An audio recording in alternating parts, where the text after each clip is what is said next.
নিঃশব্দ যন্ত্ৰণা কবি আৰু আবৃত্তিকাৰ নীলাঞ্জনা শৰ্মা বৰুৱা।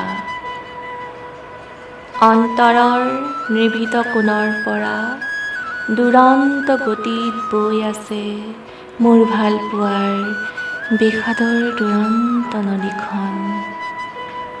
হৃদয়ৰ কোঠাত আবদ্ধ আজি নিঃশব্দ যন্ত্ৰণা।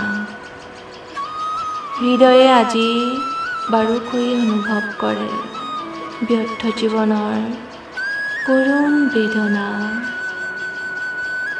প্ৰতিটো ভাৰাক্ৰান্ত দিনে কঢ়িয়াই আনে কিয় বাৰু বিনিদ্ৰ ৰজনী। তোমাৰ অবৰ্তমানত উচুপে মোৰ আলসুৱা হিয়া। অপূৰ্ণতাৰ ৰাগীত জুৰুলা হিয়াই প্ৰতি নিশাই নীৰৱতাৰ মদিৰা পান কৰি মাতাল হৈ পৰে। হৃদয়ৰ ক'লা ডাৱৰখিনি মচি চকুলোৰে পুৰাওঁ বিষাদৰ তৃষ্ণা। মন যায় অতীতক পাহৰণিৰ জুইত দাহ কৰি সাজিবলৈ শান্তিৰে জীৱনৰ মসৃণ বাট। বাস্তৱৰ পটভূমি সপোনবোৰক বিসৰ্জন দিবলৈ বৰ কষ্ট হয়, কিন্তু মই অসহায়।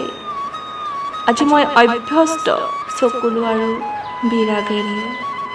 যদিও মোৰ কোমল হৃদয়ত প্ৰজ্বলিত নিৰাশাৰ দাবানল, তথাপি ভালপোৱাৰ বিষাদৰ দুৰন্ত নদীখন বৈ থাকিব। তুমিহীনতা তোমাৰ স্মৃতিৰ পাপৰিৰে সজাই তুলিম মোৰ জীৱনৰ ৰংগমঞ্চখন।